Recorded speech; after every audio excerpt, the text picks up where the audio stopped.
이 나발에서 짱을 먹고 있죠. 그리고 경선 탈락자죠. 되게 오래된 것 같아요, 근데. 예, 2위도 아니고 경선 3위.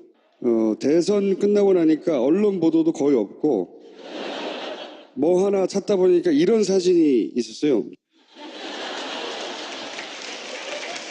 아, 되게 훈훈한 사진이네요. 아이한테. 어린이집 같은 데 찾아갔나 봐요. 예, 근데 이제 어린이들도 아는 거죠. 겨우 3위 팍! 이재명 시장을 모시겠습니다.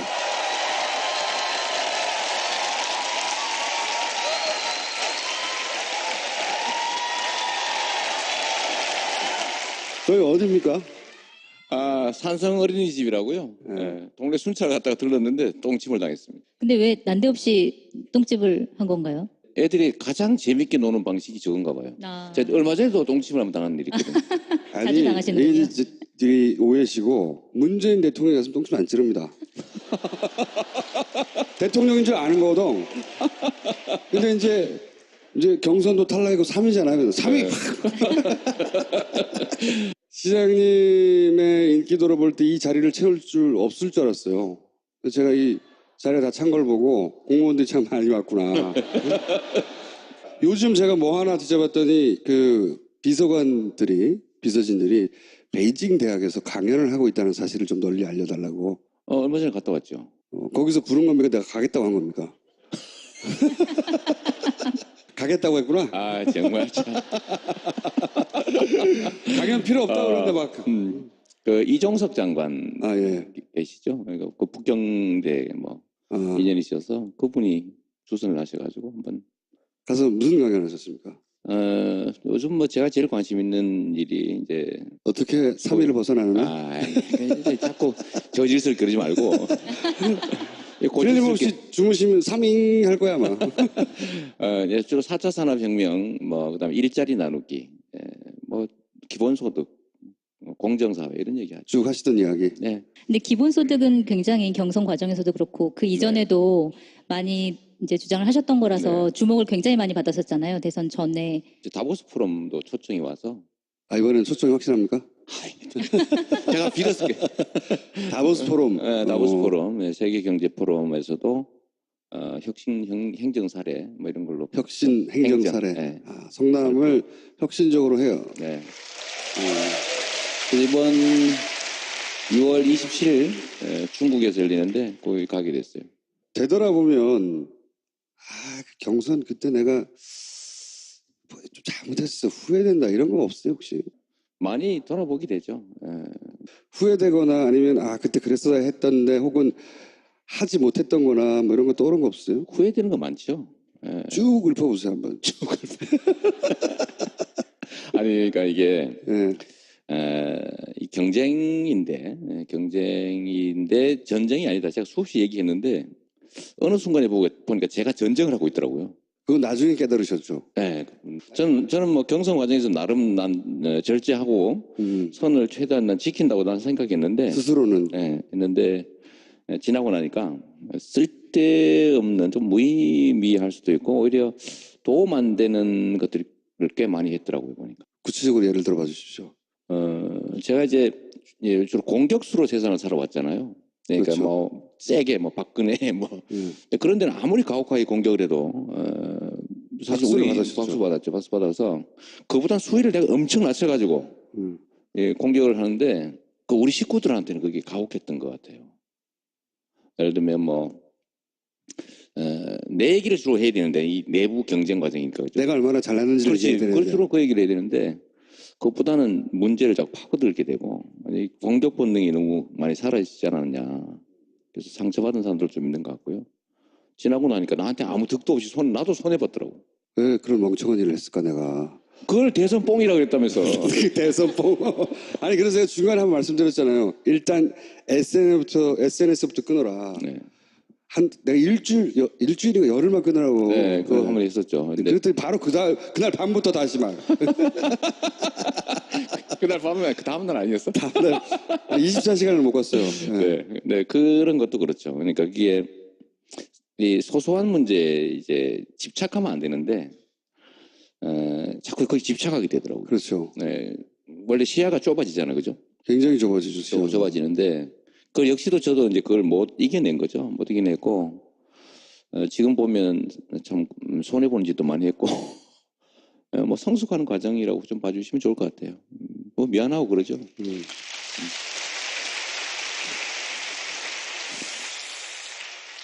어느 시간이 얼만큼 지나고 나서야 아 내가 바보 같았다 이런 생각하셨어요? 그 시간은 좀 더 걸렸던 것 같고 근데 저는 빨리 좀 잊어버리 좀 정리하는 쪽이어서 경선 끝난 하루 경선 한 날은 진짜 신경질 나더라고요. 야 서울도 일어나 뭐 이런 게 있었는데 3위 하셨을 때 네. 표정에서 드러났었어요 그때. 그래요? 네, 왜냐하면 경선이 끝난 직후에 예를 들어서 안희정 도지사는 2위를 해서 그렇겠지만 간발의 차이로 그냥 여기에 만족한다는 표정에 가까웠거든요. 아, 그걸 보셨어요? 다른 분들도 이제 끝났구나 대장정에 이런 표정이었는데 이재명 시장은 이게 뭐야 씨발. 여기는 어디인가 씨발 뭐 이런 나는 왜 3위인가.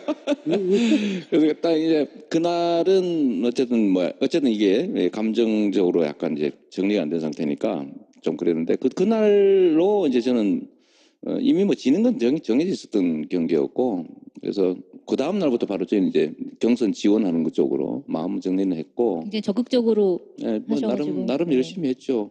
이게 많이 그때 잠깐 떨어졌잖아요 또 경선 끝나고. 네. 그렇죠. 그때 안철수 후보가 확 치고 올라오고 막 치고 올라가고 위기감이 있었죠. 일주일 정도 위기감이 그랬는데 확 올라왔었죠. 그때 저는 결정했었죠 사실은. 어떤 결정하셨습니까? 부르면 사퇴한다. 당에서 부르면 네, 사퇴한다. 이런 거거든요. 현직 시장, 도지사, 공무원들은 유세 활동을 할 수가 없잖아요. 그러니까 남은 몇 주라도 유세 활동을 적극적으로 하기 위해서 시장 자리를 던져버리겠다. 집사람하고도 얘기 끝내고 뭐 이러다가 만약에 해서 위험 지경이 되면 전국 요청 안 되면 어떡하냐. 그럼요. 그래서 건강검진도 얼른 받았어요 제가. 공무원 건강검진 있잖아요. 그걸 그만둬버리면 안 되잖아요. 아니 그러면은 성남시장이 지금 아닌 상태로 여기 나와 있을 수도 있어요. 여기 못 왔겠지. 그렇게 집에 있었겠죠. 그때도 역시 뭐 좀 나도 사실 맞았으니까요. 이게 원래 권투 선수는 맞아도 화를 내면 안 되잖아요, 그죠? 아파하면 안 되잖아요. 때리고 맞고 이게 이제 경기의 내용이니까. 근데 맞으니까 화가 나는 거예요. 원래 맞으려고 링에 올라간 거잖아요. 그러니까요. 때리기도 하고 네. 맞으기도 하고. 근데 이 자꾸 맞으니까 화나니까 발길질 하는 경우가 생기잖아요, 그죠? 주먹만 써야 되는데 주먹 써야 되는데 뭐 갑자기 피 깨물고 막. 뭐 그런. 근데 이런 요소도 좀 있긴 해요. 이게 제가 수위를 좀 더 올라갔던 이유가 뭐라 그럽니까? 그 미략설 있잖아요. 미략설이요? 서울시장 나가기로 하고 뭐 네. 이렇게 분위기 메이커, 페이스 메이커로 페이스메이커. 나온 거다. 네. 근데 그 때문에 그게 아님을 증명하기 위해서라도 좀 수위가 올라간 측면도 있고. 그 옛날에 왜 그런 거 있지 않습니까? 그 김일희 선수 알죠? 헤딩 레슬링 선수. 그때 왜 그 병 따개 가지고 찍고 이런 장면 쇼인데 좀 과한. 쇼였던 네. 거죠. 근데 저는 아까도 잠깐 얘기했지만 꼭 그것보다는 저는 진짜 화가 났던 때가 있어요. 어디를 두드려 맞았을 때 진짜 화가 나셨어요? 보면 뭐 많잖아요. 뭐 예를 왜곡하거나 뭐 심지어 뭐 전두환한테 장학금 받은 놈이라든지 뭐 이런 거잖아요. 사람 밑바닥을 후벼 파죠 원래. 파죠. 예. 선거. 화를 내게 하는 것도 사실 실력이거든요. 네. 근데 제가 화를 냈으니까 사실 이미 진 거지. 그거를 경선이 끝난 다음에 깨달았어요. 끝난 다음에 그 전에 알았으면 이래 알았겠지. 한편으로는 그런 생각 안 해보셨어요? 야 어쩌면 내가 경선에서 1위에서 대선 후보가 돼서 대통령이 될 준비가 아직 안 됐었던 거 네. 아닌가. 준비 안 돼 있었죠. 뭐 이렇게 쉽게 인정하고 그래. 아니 진짜로 준비 안 돼 있었어요. 이게 네. 저는 안 될 거라고 봤고요. 하다가 혹시 모르지 이런 생각. 아니 그건 했지. 내가 그때 이게 아니 처음에는 예를 들면 의무감으로 전체적 분위기도 띄워야 되고, 나도 이름도 제대로 알리고. 네. 뭐. 근데 해보니까 잠깐 야 이거 진짜 되는 거 아니야 이런 생각이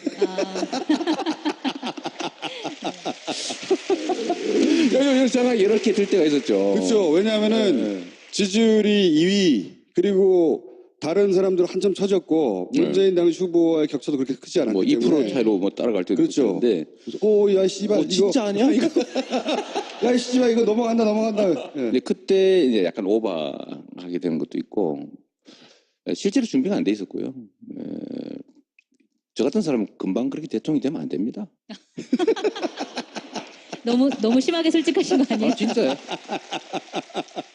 이런 큰 선거를 한번 겪고 나서 본인이 확 업그레이드 됐다 이런 거 조금 들죠. 왜냐하면 진짜 많이 배웠고 제가 알고 있는 세상보다 훨씬 더 큰 세상이 있고 역시 준비도 훨씬 더 많이 해야 되고 사람도 많이 그야말로 이렇게 관계도 많이 잘 맺어줘야 되고 인적 재산이죠. 그런 측면에서 매우 부족했죠. 저 같은 사람이 이렇게 되면 위험해. 근데 좀 대통령은 그렇다고 생각하시더라도 내년에 또 지방선거인데 그 성남시장에 나가시는 것보다는 오히려 경기도지사 나가는 게 어떻겠냐라고 보시는 분들도 좀 있는 것 같아요. 이거에 대해서 좀 어떻게 생각하시는지. 참. 아니, 이 얘기는 함부로 답을 하면 안 돼요. 왜냐하면 레임덕이 올 수도 있지 않습니까? 성남시에서 레임덕이 올 수도 있고. 아니 근데 경기도지사는 어차피 성남시를 다 같이 하는 거니까. 그렇다 하더라도 성남시장이 다른 사람이 온다는 얘기잖아요. 그 얘기는. 네, 예. 그런 거죠. 네. 그런 것도 있고. 그다음에 이제 잠재적 경쟁자들이 나타나가지고. 뭐 경쟁자는 상관이 없는데 예. 좀 생각 중입니다. 생각 중이고 이제 선택지들이 좀 많아지니까 고민을 하잖아요. 선택의 여지가 없으면 고민할 필요가 없는데. 선택지가 뭐뭐 있습니까? 서울시장 아니 뭐 시장을 계속 할 수도 있고. 네. 자, 성남시장을 계속한다. 성남의 상징으로 네, 앞으로. 네. 네. 그리고 그다음 뭐 서울 뭐 경기 경기도지사, 뭐 이런 얘기도 서울시장도? 있고, 보궐선거 얘기도 서울시장 얘기도 나오고 있는 걸로 알고 있어요. 있고. 대구 하자는 사람도 있는데. 대구 경북지사 하라는 사람도 있어요. 제 고향이 경북이라고. 경북지사 뭐 나가면 막 되는 줄 알아요? 그러니까. 사실 유력한 주자 중에 지자체 출신들이 많아요. 지난번 만희정, 이재명도 마찬가지였고 박원순 뭐 잠재적인. 그러니까 이제 누가 어디로 갈 것이고 그 구도 하에서 이제 차기 대선도 이제 그림을 그려질 테니까 궁금들 하겠죠, 다들. 근데 보면은 경기도지사 같은 경우에는 굉장히 좋은 자리고 그러니까 행정을 경험할 수 있는 좋은 자리인데 경기도지사 출신이 대통령이 된 적이 한 번도 없어서 징크스로 남아 있거든요. 이인재, 손학규. 네. 성남시장도 한 번 대선 후보가 돼본 일도 없어요. 아, 네. 아, 그럼 처음 기록을 깨겠다. 언제나 그런 거죠. 세기를 가야지. 공무원 여러분 아무 데나 박수 치지 마세요.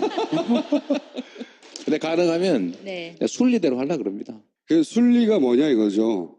모두에게 순리가 다르기 때문에 여하간 옵션은 성남시장을 계속할 수도 있고 다른 지역의 도지사나 시장을 할 수도 있다. 열려 있다. 예. 근데 그 옵션 중에 사람들이 제일 궁금해할 옵션 중에 하나는 경기도시는 어떤 면에서 자연스러워요. 성남에서 경기도에서 지역도 같고. 근데 서울시장 출신 대통령이 있거든요. 있죠. 네. 이명박 굉장히 대통령이라고. 네. 그리고 서울시장 나온 다음에 대선 도전했거든요. 박원순 시장도. 네. 예. 그러니까 대통령 후보 군으로 가는 가장 뭐랄까 큰 관문 정도로 취급받고 그러니 서울시장을 만약에 생각하시면 이제 박원순 시장도 있잖아. 잘하고 계시고. 제가 보기엔 잘하고 계세요. 하지만 내가 더 잘할 수 있다? 하여튼 잘하고 계시고요. 네. 잘하고 계셔서 박 시장께서 계속 만약에 하시면 거기를 제가 뭐 이렇게 하긴 좀 어려워지지 않을까 싶어요. 아마 한두 달 이내에는 입장을 세우셔야 하겠죠? 그래야 되겠죠. 뭐 그래야 좀 혼선도 좀 예방하고. 그러면은 이제 시장님이 입장을 세울 때 제일 먼저 파파이스에 나와서 알려주세요. 뉴스 공장으로 갈까요? 그것도 안 괜찮고요. 됩니다. 한겨레 TV 자, 파파이스에 넣으셔야 됩니다.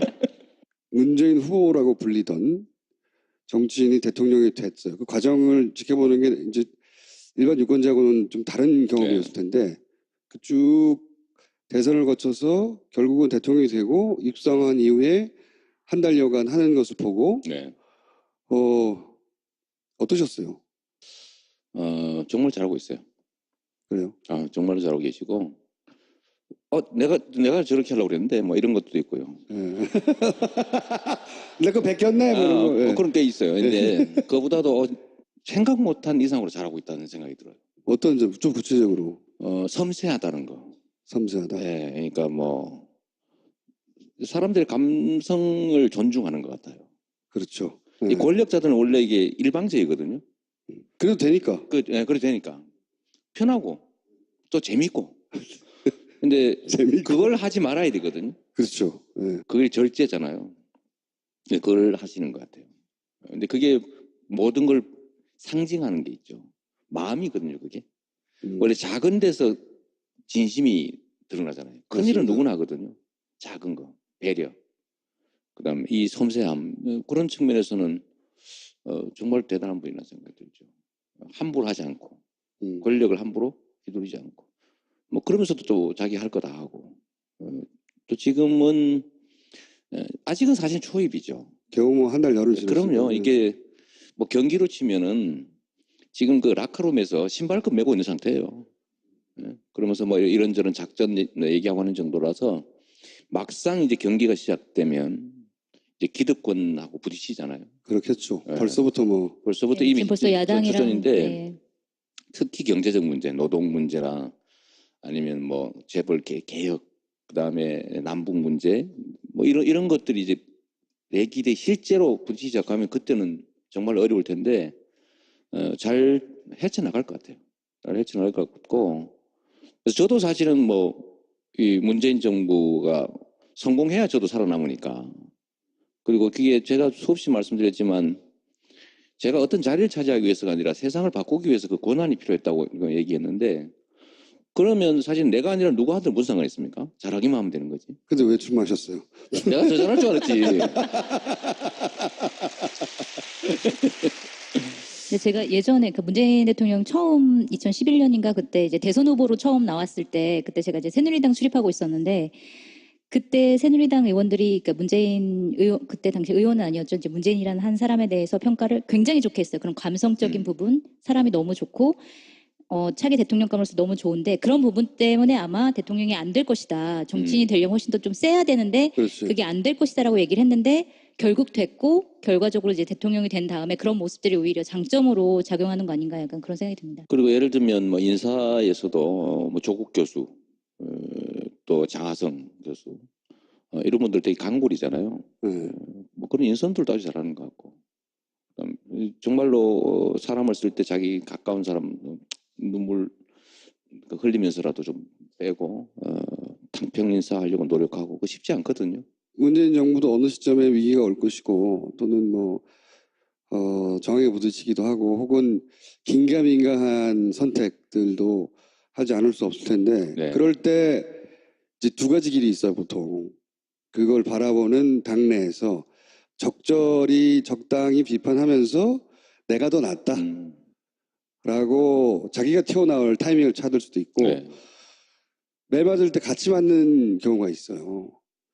시장님은 어느 쪽을 선택하실 생각이십니까? 근데 그건 나한테 물을 게 아니고, 예. 예를 들면 박근혜가 이상한 짓을 하고 그러면 그건 때려야죠. 그렇죠.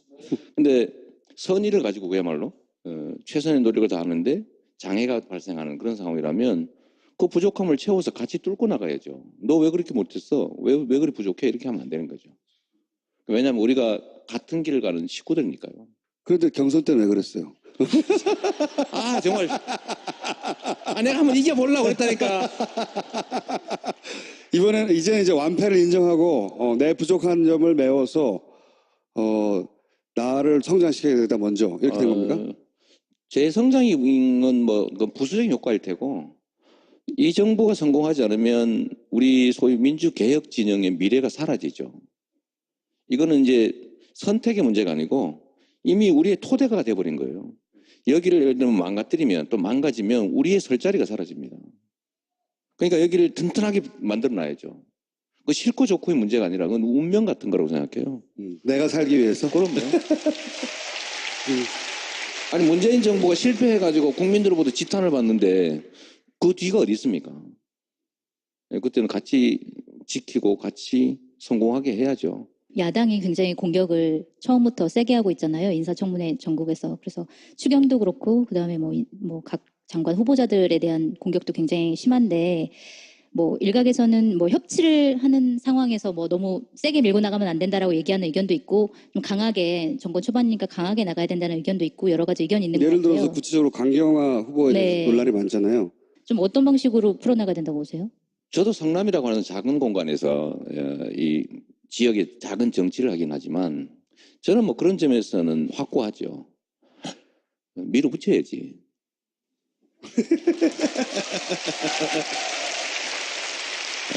근데 예를 들면 부정부패 사범에 전에 왜 무슨 환경부 장관 하던 저 박근혜가 지명했던 이상한 사람이 있었잖아요.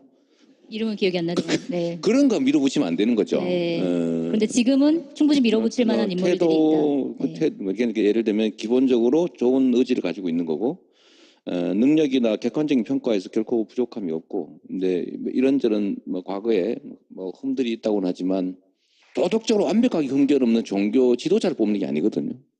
일할 사람을 뽑는 거죠. 물론 뭐 아주 정말로 심각한 문제가 있다면 그거야 해야 되겠죠. 제가 보기엔 지금 상태는 큰 문제가 없어 보이고요. 이럴 때 결국은 실적이 증명합니다. 지금 예를 들면 국민들이 막 이렇게 지지를 많이 한다고 해도 나중에 봤더니 되는 것도 없고 안 되는 것도 없고 뭐 우리의 삶은 바뀌지 않았어. 도대체 네가 뭐 했는데 이렇게 되면 심각하거든요. 근데 만약에 지금 이 국면에서 밀어붙였다고 욕을 먹었다. 예를 들면 야당한테서. 근데 일을 진짜 잘해서 좋은 결과를 만들어서 국민들의 삶이 개선됐다. 국가의 미래가 밝아졌다. 이러면 당연히 지지하죠. 결국은 실력과 성과다. 근데 그런 측면에서는 이럴 때는 그냥 얼른 해치워버리는 게 제일 좋다고 생각해요. 문제는 뭐냐면 이제 야당의 행태가 원래 이제 그렇게 하면 안 되지만 그러니까 장관 후보자들을 자꾸 거래를 하려고 하잖아요. 네. 누구를 떨어뜨리면 우리가 이거 해줄게. 이것만 그러니까요. 반드시 떨어뜨려야 돼. 뭐 이거 강행하면 우리 이거 안 해줄 거야. 이런 식으로 이제 연계를 하고 있기 때문에 그게 상당히 어려운 부분인 것 같아요. 그래서 이 장관 후보자들 사거리 한꺼번에 해버렸어야 돼요. 순차적으로 하지 말고 순차적으로. 정신없게 또 확 당해. 거래 못하게. 물론 이제 어려움이 있겠죠. 어려움이 정말 검증도 해야 되고 사람 찾기도 그리 만만치는 않을 테고. 근데 이런 거 가지고 거래하면 안 되거든요. 결국 실적으로 증명하는데 지금 여기서 예를 들어 협조적 태도를 취해서 그들이 원하는 걸 들어주면 그럼 그들이 다음에 협조할 것 같으냐? 저는 아니라고 생각해요. 맞아요. 네. 협조 안 합니다. 계속 달리고. 두 가지 길이 있어요. 야당이 원하지 않는 인선이나 결정을 해서 야당이 계속 반대하게 하는 길과 그리고 야당이 원하는 걸 조금씩 들어줘서 더 신난 야당이 계속 반대하는 길. 두 가지 길밖에 없거든요. 실제로는. 근데 불합리한 행동을 예를 들면 야당이 선택할 때 과거에는 편의 개념 때문에 상처를 많이 입었어요. 근데 지금은 이 정보 전달도 너무 워낙 빠르고 정확하기 때문에 이 객관적인 결과가 증명하거든요. 괜히 휘둘릴 필요 없다고 생각합니다. 그래서 제가 그런 얘기하는 거죠. 제대로 된 합리적인 보수라면 불합리한 행동을 하지 않을 거잖아요. 근데 불합리한 행동을 하는 그다음에 뭐 국가나 국민을 생각해보는 자기들의 집단 이익을 먼저 생각하는 그런 세력들을 우리가 보통 수구 뭐 이렇게 부르지 않습니까? 쓰고 꼴통이요. 꼴통이라. 제가 좀 표현을 좀 줄이기로 했어요 지금부터. 아니 말을 좀 곱게 쓰기로 하셨어요? 네, 좀 곱게 쓰기로 했어요. 이것도 이번에 배운 거예요. 그래서 수구 이렇게 하시는 거구나.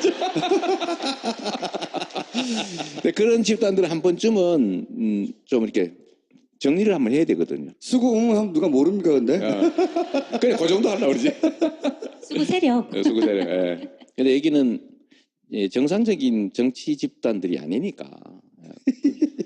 거기를 그 말이 훨씬 심한 거 그 아닙니까? 말이 더 심한 것 같아요. 정상적이지 않다는 게 더 그냥 심한 것 수구 같아요. 꼴통이라고 부르고 말지. 정상적인 집단이 아니니까. 그거 아니니까 거기는 사실 선거 과정을 통해서 서서히 청산해 나가야 되는 거고. 청산해 나가야 돼요. 제가 바라는 세상, 그래서 실제로 이제 그럴 가능성이 좀 열렸다고 생각하는데요.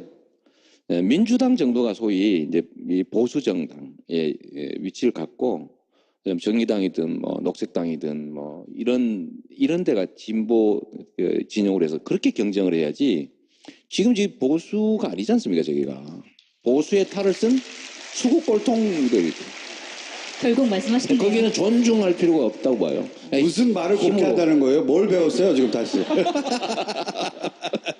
우리가 눈치채고 있지 못하지만 시장님이 보기에 아, 저 사람은 뜬다. 떠가지고 날 위협할 것이야. 이런 잠재적인 우량주 있습니까? 김어준이라고. 예를 들어 조국 민정수석 있잖아요. 그렇죠. 네, 조국. 그분이 민정수석을 5년간 할 일은 없을 것 같아요. 그럼요. 그리고 민정수석을 했다는 건 이미 정치의 뜻을 뒀다는 거고요. 그래서 예를 들어서 뭐 부산시장이라든가 이런 식으로 그렇죠. 나와가지고 한번 이렇게 정치인이 본격적으로 되기 시작하면 그 기럭지라든가 그럼요. 기럭지라든가 이 거의 반칙에 가깝거든요. 예? 유일한 흠이라고 하면 배바지? 그것도 심지어는 요즘 물어보면 여성들이 다리가 길어서 그런 거라고 배바지가 아니라 굉장히 참혹한 현상인데 그런 분들이 라이벌이 될 수 있지 않을까요? 4년 후면 이제 본격적인 경정 국면이 다시 열릴 텐데 4년은 엄청 긴 세월입니다. 제가 그때의 지금 현재 가지고 있는 정치적 위치를 가지고 있을지도 알 수 없는 거죠. 왜냐하면 4년 전으로 거슬러 가면 그럼요. 이재명 시장 본인이 1%도 안 되는 지명도도 없는 유명의 정치인이었거든요. 0% 아무것도 아니었죠. 결국은 현장의 경험과 실적을 가진 사람들이 다시 이제 부상할 거라고 보는데 내년 지방선거에서 다시 판이 한번 정리되지 않을까 싶어요. 예를 들면 아까 말씀하신 것처럼 전 김영춘 의원이라든지 우리 김부겸 의원님도 실적을 좀 현장 실적을 만들어내고 하면 급격하게 또 성장할 수 있다고 보죠. 자, 어쨌든 그런 인물로 대변되는 많은 주자들이 등장할 수도 있다. 그럼요. 저는 저는 사실 쑥스러울 정도인데 지금 이번 경선 과정에서 나왔던 사람들 중심으로 차기 얘기를 하는 것은 저는 매우 현실적이지 않다고 생각하죠. 그러면 앞으로 4년 동안 치열하게 다시 이제 거의 바닥에서 다시 시작한다고 봐야 다시 됩니다. 쌓아서 왜냐하면 박근혜 시대에 요구되는 자질과 그렇습니다. 문재인을 한번 겪고 나서 이제 뭐가 정상인지 다 알거든. 그럼요. 이제는 그때 요구되는 자질은 또 다를 거거든요. 맞습니다. 이제 진정한 프로의 세계가 열릴 수도 있어요. 웬만큼에서 눈에 띄지 않거든요. 이제 안 띄어요. 차이도 거의 느낄 수 없는 그런 미세한 경쟁이 벌어질 텐데 진짜 프로 세계가 열리는 거죠. 선수들이 많이 등장할 것이고 네. 무서운 경쟁이 될 것이다. 그렇습니다. 네. 그 밑바탕을 또 문재인 정부가 깔아줄 테니까. 저 같은 경우가 사실 적폐청산이나 이런 것들 때문에 이제 선호된 측면이 있는데 그게 어느 정도 정리되면 그 욕구가 바뀌거든요. 그렇죠. 이재명 필요 없어 이제. 그래 될 가능성이 있죠. 말을 너무 세게 해. 내 개인 그러니까 제가 개인적으로는 아쉬울 수도 있지만 세상이 그렇게 바뀌어서 저 같은 사람 필요 없어지면 진짜 좋은 거죠. 좋은 건 아닌데. 그래서 제가 이제 용도를 제가 바꿔야 돼요. 그렇죠. 바로 변신하는 거죠 그때는. 왜냐면 불필요한 일을 계속 내가 추구할 수는 없으니까.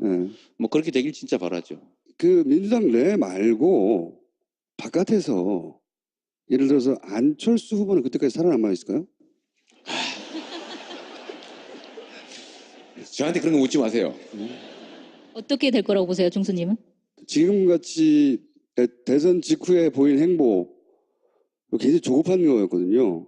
조급하고 이해가는 측면도 있긴 한데 조급함을 참지 못한 거거든요. 그게 누구나 조급해요. 원래 대선 그 큰 싸움에서 지고 나면 아쉽기도 하고 잊혀질까 봐 두렵기도 하고. 그 흥분 상태가 계속 유지됩니다. 그렇죠. 상당 기간을. 그럴 때 탁 끌어버려야 되거든요. 그리고 이제 혼자만의 시간을 가지거나 복귀해야 되는데 그 연장선상에서 계속 한 달여 가까이 원튼 원치 않았든 여러 노출이 있었잖아요. 그 정도의 매니지먼트로는 다음도 어렵지 않을까. 두 번째, 그러니까 본인에게 노사모가 없어서 이기지 못했다고 하는 어떤 개인 분석, 그 유일한 분석은 아닐지라도, 유일한 요인은 아닐지라도 자기한테 없었던 것을 찾았겠죠. 근데 문재인에게는 열성적인 문재인 팬클럽이 있었다라고 착각하는 거거든요. 문재인 팬클럽은 대선 기간 동안 가입자가 늘지 않았어요. 그런가요? 그럼요. 문재인 팬클럽에 사람들이 모인 게 아니고요. 엄청나게 많은 일반인들이 문바가 되어 간 거예요, 그냥. 노사모만 하더라도 노사모는 구심점 역할을 실제로 했고 사람들이 하나의 팬클럽처럼 뭉쳐서 움직였고 그것이 이제 파급력을 가진 거라면 문재인이 대통령이 되어가는 과정 혹은 된 이후에 문재인 지지자들은 구심점이 없어요. 실제로는 시대 정신하고 맞은 것이고 그 유권자들이 문재인과 함께 성장해 간 거거든요. 이 현상을 이해하지 못하는 거예요. 노사모가 필요하다고 생각하는 거는. 하여튼 그런 분석으로는 어렵다. 뭐 경험이기도 한데, 그러니까 예를 들면 작은 이제 내과, 그러니까 시골의 개천에서는 막 노를 지으면 자기가 원하는 대로 갈 수가 있어요. 근데 이게 강으로 나가면 노를 지어도 안 되거든요. 근데 강에 나가서 노 젓는 사람들이 있어요. 근데 그 흐름을 역행하고 나면 배가 뒤집어지죠. 3위? 그 3위. 그래서 노지를 하지 말자. 노지를 하지 말자. 네. 빨리 자기 스스로를 바꾸고 인정하고 하는 걸 힘든 자질입니다. 그거를 이재명 시장님 지금 하고 계신 건가요? 아니, 노력하고 있죠. 조금씩. 네. 홍준표 후보는 살아남아서 다시 한번 상대가 될까요? 다시 나올 생각이 있는 것 같던데? 안 되겠지요. 안 되겠죠. 당대표부터 당대표, 되는 게. 당권 좀 가지고 권한 행사하다가 사라지겠죠. 뭐 저는 그 양반이 그냥 나오기를 바라죠. 아, 그래요? 네. 그래야 우리가 쉽게 이길 거 아닙니까? 근데 뭐 지금 자유한국당이나 바른정당이나 어쨌든 보수 쪽에서 좀 눈여겨보는 정치인이 좀 있으세요? 이 사람은 좀. 그러니까. 그런 사람들이 성장하겠죠. 그쪽에도. 성장을 하고 저는 성장 안 했으면 좋겠는데. 저는 정말 그쪽 진영들은 한번 좀 정리를 했으면 좋겠어요. 정리를 한번 하고. 아니 그래야 우리가 좀 미래로 갈 수 있다니까요. 만약에 총선까지 우리가 이길 수 있을 정도로 그때까지 잘 해나가기만 하면 한쪽이 축이 무너지는 거죠. 그러면 다시 그 토대 위에서 제대로 된 소위 진보 진영들이 갖춰서 우리나라 정치 한 축을 맡게 되지 않겠습니까? 그러면 진짜 나라가 발전하는 거죠. 그래서 문재인 정부는 반드시 성공해야 돼요.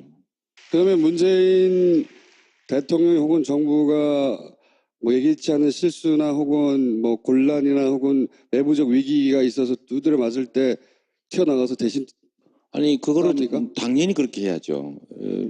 실패하면 내가 실패하는 거라니까요. 문재인 정부는 이미 선택할 대상이 아니고 우리의 운명과 토대가 됐어요. 근데 그게 망가지면 우리가 설 자리가 사라진다니까요.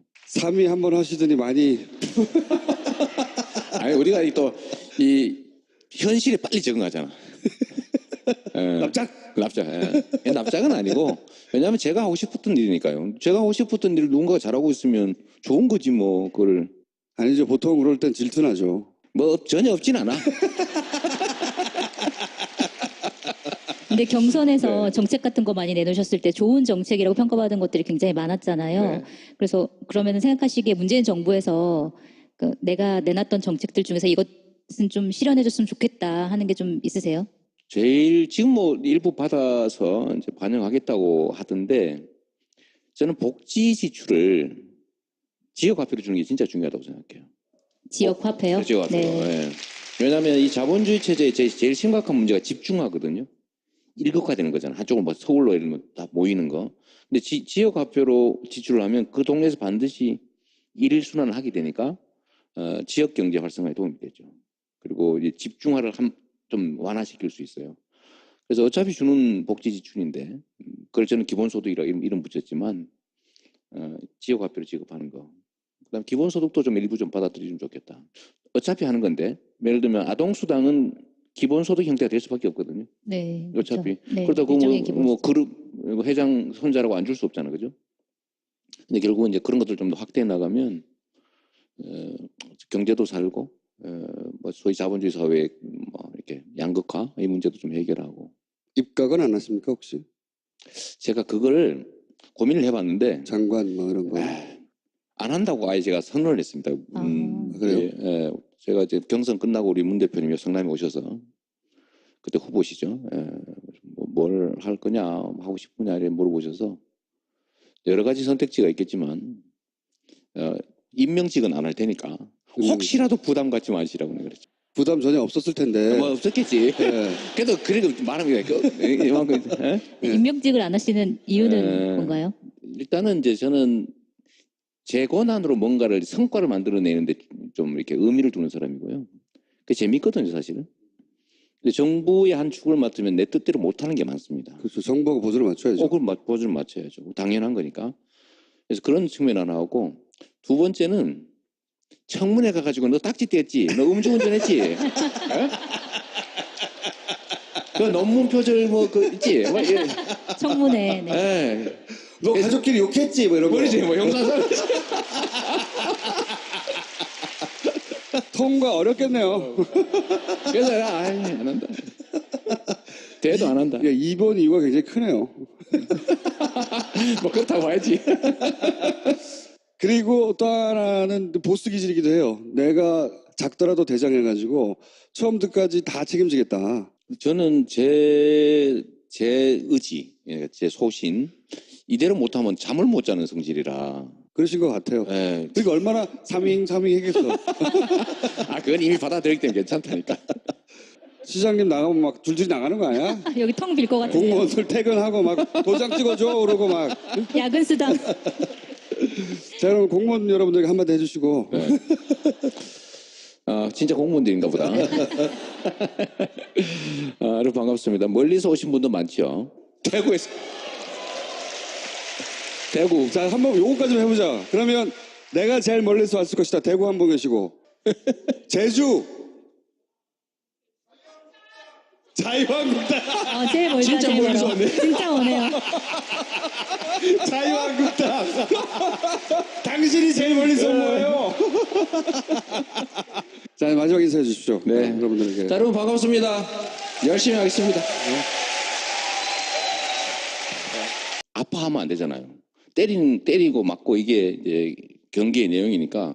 근데 맞으니까 화가 나는 거예요. 원래 맞으려고 링에 올라간 거잖아요. 그러니까요. 때리기도 하고 네. 맞으기도 하고. 근데 자꾸 맞으니까 화나니까 발길질 하는 경우가 생기잖아요. 그죠? 주먹만 써야 되는데 발 주먹 써야 되는데. 갑자기 피 야. 깨물고 막. 그런.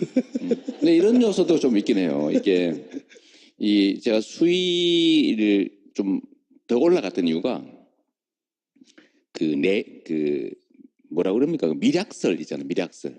미략설이요? 서울시장 나가기로 하고 뭐 네. 이게 분위기 메이커, 페이스 메이커로 페이스 나온 메이커. 거다. 네. 근데 그것 때문에 그게 아님을 증명하기 위해서라도 좀 수위가 올라간 측면도 있고. 그 옛날에 왜 그런 거 있지 않습니까? 그 김일희 선수 알죠? 헤딩 레슬링 선수. 그때 왜 그 병 따개 가지고 찍고 이런 장면 쇼인데 좀 과한. 쇼였던 네. 거죠. 근데 저는 아까도 잠깐 얘기했지만 꼭 그것보다는 저는 진짜 화가 났던 때가 있어요. 어디를 두드려 맞았을 때 진짜 화가 나셨어요? 보면 뭐 많잖아요. 뭐 예를 왜곡하거나 뭐 심지어 뭐 전두환한테 장학금 받은 놈이라든지 뭐 이런 거 있잖아요. 사람 밑바닥을 후벼 파죠 원래. 후벼 파죠. 선거. 예. 네. 선거할 때. 화를 내게 하는 것도 사실 실력이거든요. 네. 근데 제가 화를 냈으니까 사실 이미 진 거지. 그거를 경선이 끝난 다음에 깨달았어요. 끝난 다음에 그 전에 알았으면 이래 알았겠지. 한편으로도 그런 생각 안 해보셨어요? 야, 어쩌면 내가 경선에서 1위에서 대선 후보 가서 대통령이 될 준비가 아직 안 됐었던 거 네. 아닌가. 준비 안 돼 있었죠. 뭐 이렇게 쉽게 인정하고 그래. 아니 진짜로 준비 안 돼 있었죠. 이게 네. 저는 안 될 거라고 봤고요. 하다가 혹시 모르지 이러세요. 아니 그건 했지. 내가 그때 이게 아니 처음에는 예를 들면 의무감으로 전체적 분위기도 띄워야 되고, 나도 이름도 제대로 알리고. 네. 뭐. 근데 해보니까 잠깐 야 이거 진짜 되는 거 아니야 이런 생각이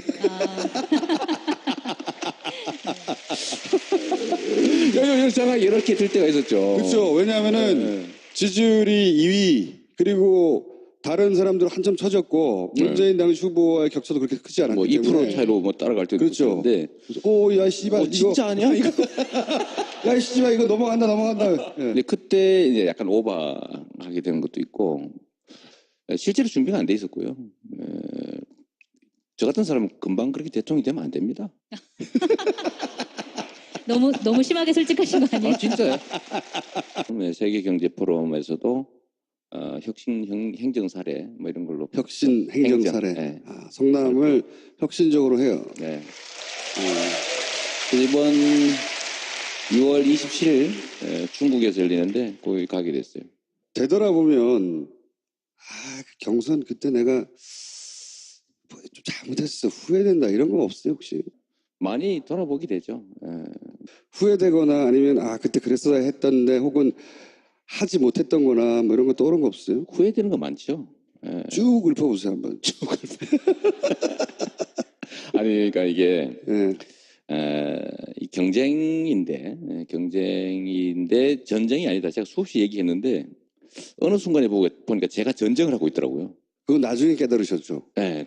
저는 뭐 경선 과정에서 나름 절제하고 선을 최대한 난 지킨다고 난 생각했는데 스스로는. 네, 했는데 지나고 나니까 쓸데없는 좀 무의미할 수도 있고 오히려 도움 안 되는 것들을 꽤 많이 했더라고요 보니까. 구체적으로 예를 들어봐 주십시오.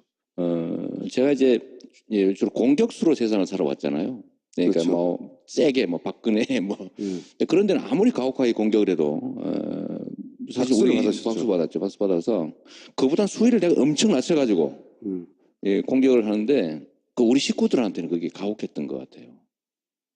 예를 들면 뭐 내 얘기를 주로 해야 되는데 이 내부 경쟁 과정이니까 그렇죠? 내가 얼마나 잘났는지를 얘기해야 되는데. 그걸 주로 그 얘기를 해야 되는데 그것보다는 문제를 자꾸 파고들게 되고 공격 본능이 너무 많이 사라지지 않았냐. 그래서 상처받은 사람들 좀 있는 것 같고요. 지나고 나니까 나한테 아무 득도 없이 나도 손해봤더라고. 왜 그런 멍청한 일을 했을까 내가. 그걸 대선 뽕이라고 그랬다면서. 대선 뽕. 아니 그래서 제가 중간에 한번 말씀드렸잖아요. 일단 SNS부터 끊어라. 네. 내가 일주일인가 열흘만 끊으라고. 네, 그거 한번 했었죠. 근데 그랬더니 바로 그날 밤부터 다시 막. 그날 밤에 그 다음 날 아니었어? 다음날 24시간을 못 갔어요.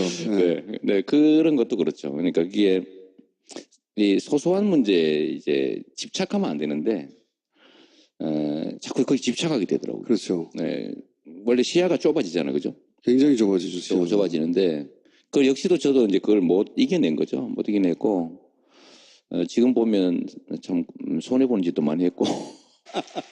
이런 큰 선거를 한번 겪고 나서 본인이 확 업그레이드 됐다 이런 거 조금 들죠. 왜냐하면 진짜 많이 배웠고 제가 알고 있는 세상보다 훨씬 더 큰 세상이 있고 역시 준비도 훨씬 더 많이 해야 되고 사람도 많이 그야말로 이렇게 관계도 많이 잘 맺어줘야 되고 인적 재산이죠. 그런 측면에서 매우 부족했죠. 저 같은 사람이 이렇게 되면 위험해.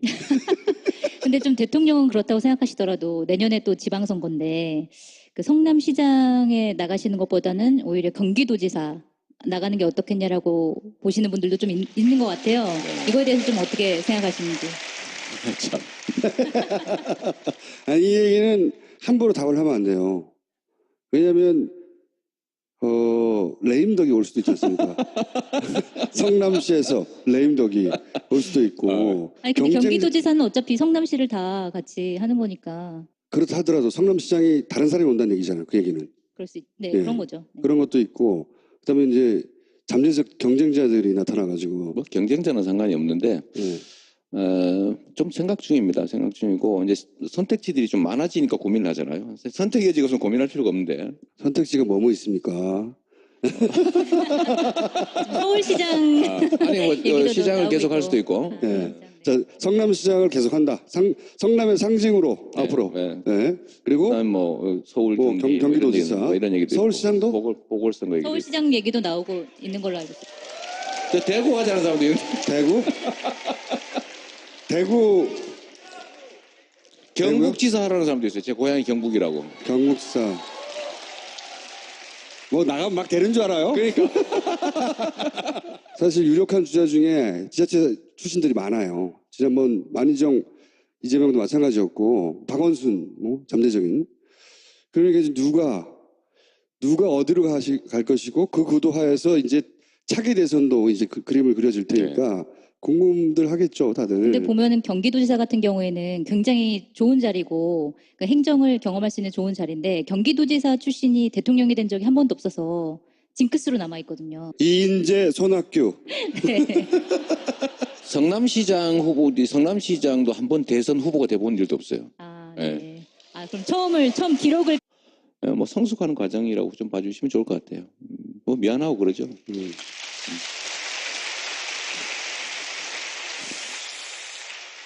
어느 시간이 얼만큼 지나고 나서야 아 내가 바보 같았다 이런 생각하셨어요?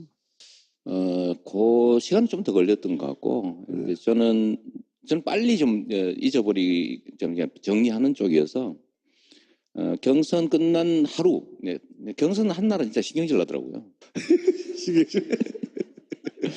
야 서울도 일어나 뭐 이런 게 있었는데 3위 하셨을 때 네. 표정에서 드러났어요 그때. 그래요? 네, 왜냐하면 경선이 끝난 직후에 예를 들어서 안희정 도지사는 2위를 해서 그렇겠지만 간발의 차이로 그냥 여기에 만족한다는 표정에 가까웠거든요. 그걸 보셨어요? 다른 분들도 이제 끝났구나 대장정에 이런 표정이었는데 이재명 시장은 이게 뭐야 씨발.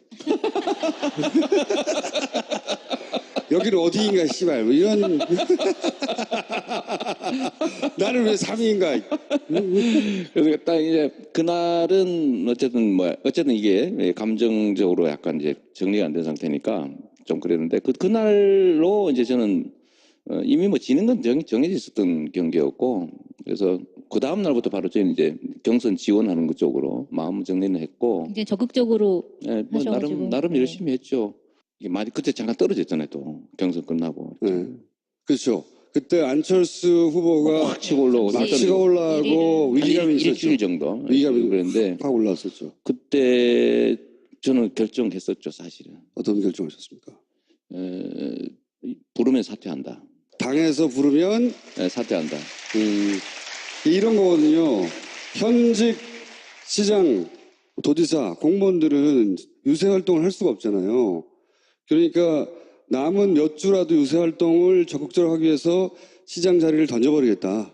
집사람하고도 얘기 끝내고 뭐 이러다가 만약에 해서 위험 지경이 되면 전국 요청 안 되면 어떡하냐. 그럼요. 그래서 건강검진도 얼른 받았어요 제가. 공무원 건강검진 있잖아요. 그건 두 분이 받으잖아요. 아니 그러면은 성남시장이 지금 아닌 상태로 여기 나와 있을 수도 있어요. 여기 못 왔겠지. 그렇게 집에 있었겠죠. 그때도 역시 뭐 좀 나도 사실 맞았으니까요. 이게 원래 권투 선수는 맞아도 화를 내면 안 되잖아요, 그죠? 이 나발에서 짱을 먹고 있죠. 그리고 경선 탈락자죠. 되게 오래된 것 같아요, 근데. 2위도 아니고 경선 3위. 대선 끝나고 나니까 언론 보도도 거의 없고 뭐 하나 찾다 보니까 이런 사진이 있었어요. 되게 훈훈한 사진이네요. 아이한테. 어린이집 같은 데 찾아갔나 봐요. 근데 이제 어린이들도 아는 거죠. 겨우 3위 팍! 이재명 시장을 모시겠습니다.